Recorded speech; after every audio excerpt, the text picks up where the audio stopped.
warahmatullahi wabarakatuh. Nama saya Dara Madani dari kelas KP 4C. Di sini saya akan mereview materi tentang penulisan berita dan artikel yang dipresentasikan oleh kelompok 2 pada pekan lalu. Nah, kelompok 2 ini membahas mengenai teknik penulisan dari berita dan artikel. Lanjut, ada teknik peliputan, yakni teknik peliputan berita. Cara yang dilakukan oleh wartawan atau jurnalistik dalam mendapatkan informasi mengenai peristiwa yang sedang ataupun sudah terjadi di tengah masyarakatnya. Nah, terdapat 3 teknik peliputan berita. Yang pertama itu ada reportasi. Nah, reportasi ini kegiatan jurnalistik yang meliput langsung ke lapangan atau ke TKP, tempat kejadian perkara, dengan mengumpulkan data, fakta seputar peristiwa dan yang diwawancarain itu. Lanjut, yang kedua ada wawancara. Wawancara adalah proses interview atau wawancara dengan narasumber yang bertujuan menggali informasi, komentar, opini fakta, dan data mengenai peristiwa. Lanjut, yang ketiga ada riset kepustakaan dan kantor berita. Jadi teknik ini peliputan dengan mencari clipping koran, makalah-makalah, artikel koran, menyimak brosur-brosur, membaca buku, atau menggunakan fasilitas internet. Nah, kita lanjut ke cara yang bisa dilakukan wartawan dalam meliputi berita. Yang pertama itu ada wawancara. Wawancara adalah tanya jawab dengan seseorang, pejabat, dan sebagainya. Itu contohnya ya, yang dilakukan untuk dimintai keterangan atau pendapatnya mengenai suatu hal untuk dimuat dalam surat kabar, disiarkan melalui radio, atau ditayangkan pada layar televisi. Nah, yang kedua ada jumpa pers atau konferensi pers. Nah, konferensi pers ini yaitu suatu pertemuan antara pemimpinan atau pejabat atau si narasumber ini dengan wartawan untuk memberikan atau menjelaskan tentang kebijakan berita ke media massa. Nah, lanjut, yang ketiga ada wisata pers atau pers tour, yaitu kegiatan penindasan yang dilaksanakan bersama mitra kerja, penerangan ke satu atau beberapa objek tertentu yang bertujuan untuk mendapatkan gambaran nyata secara langsung. Yang keempat ada siaran pers atau pers release. Nah, di pers itu ya informasi dalam bentuk berita yang dibuat oleh pejabat public relation suatu organisasi lembaga yang disampaikan kepada pengelola atau redaksi media massa. Kita lanjut ke 2, teknik penulisan artikel. Teknik penulisan artikel adalah proses mengumpulkan informasi dari berbagai sumber dan mengubahnya menjadi sebuah artikel yang informatif, menarik, dan mudah dipahami. Nah, ada beberapa teknik penulisan artikel. Yang pertama itu menentukan fokus cerita sebuah artikel. Nah, kita tuh harus menentukan fokusnya itu di mana gitu, agar ceritanya itu terarah dan mudah dimengerti oleh khalayak luas. Yang kedua itu ada memahami isu. Memahami isu yang akan diberitakan adalah bagian penting dari proses peliputannya. Yang ketiga ada mengumpulkan informasi. Nah, jadi mengumpulkan informasi ini, jurnalis tuh harus mengumpulkan informasi dari berbagai sumber seperti pengunjung, sumber daya, dan berita. Kita lanjut yang ke D, itu ada mengatur informasi. Nah, setelah mengumpulkan informasi, jurnalisnya harus mengatur informasi sesuai dengan fokus cerita. Nah, informasi harus disesuaikan dengan rukun wartawan seperti 5W1H. Ada isinya tuh who, what, when, where, why, dan how.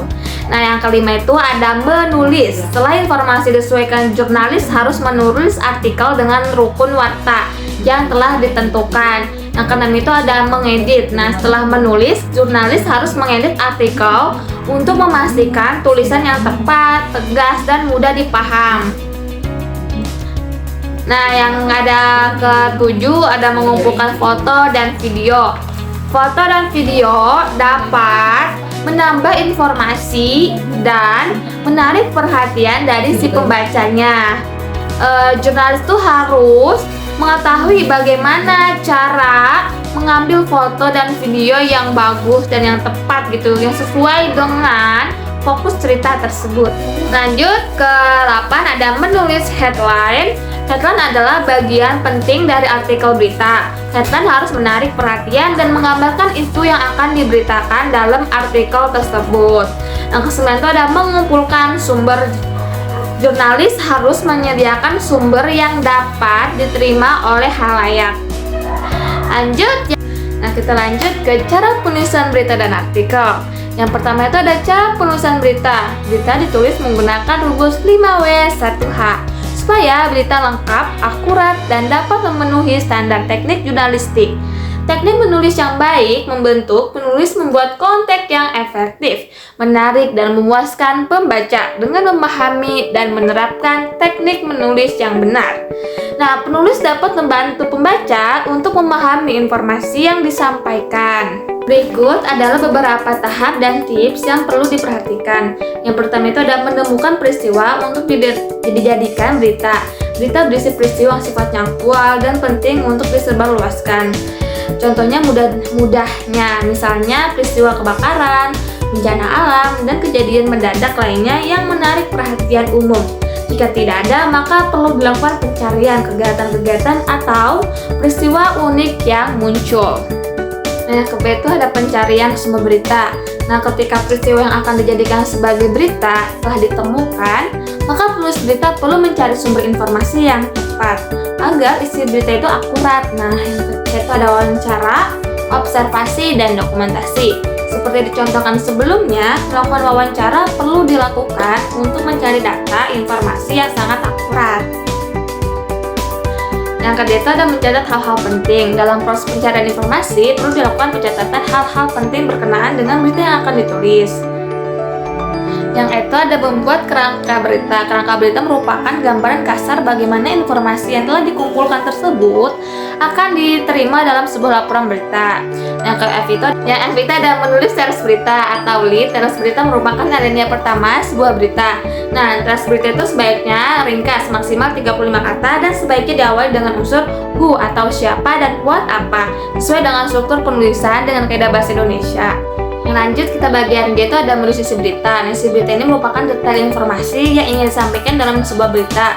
Isi berita ditulis setelah teras berita.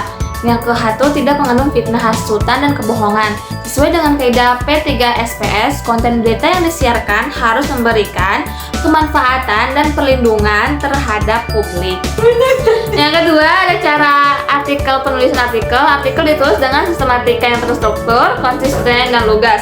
Sebagaimana urutan dalam tulisan ilmiah atau tesis, panjang artikel dengan 15-20 halaman. Artikel ditulis dalam spasi 1 atau single spasi pada kertas ukuran A4. Ukuran itu 210x29 mm, margin atas dan bawah 2,5 cm, serta margin kiri 3 cm. Dan kanan 2,5 cm, huruf yang digunakan adalah Times New Roman 12 pt. Nah, ada susunnya itu. Pertama itu ada judul. Yang kedua itu ada penulis. Penulis ini nama ditulis dengan center, huruf kapital, tanpa gelar, dan diikuti nama institusinya. Pada baris selanjutnya sertakan alamat email. Yang ketiga itu ada abstrak. Abstrak ditulis miring, maksimal 250 kata. Yang keempat itu pendahuluan berisi inti pokok penelitian atau permasalahan yang dikaji, memuat latar belakang. Yang kelima itu ada metodologi penelitian. Untuk artikel, hasil penelitian berisi tentang waktu dan tempat penelitian, metode dan teknik analisisnya. Yang keenam itu ada hasil dan pembahasan. Yang ketujuh ada kesimpulan dan saran. Yang ke-8 daftar pusaka yang mengikuti aturan sistem nama dan tahun serta disusun menurut abjadnya.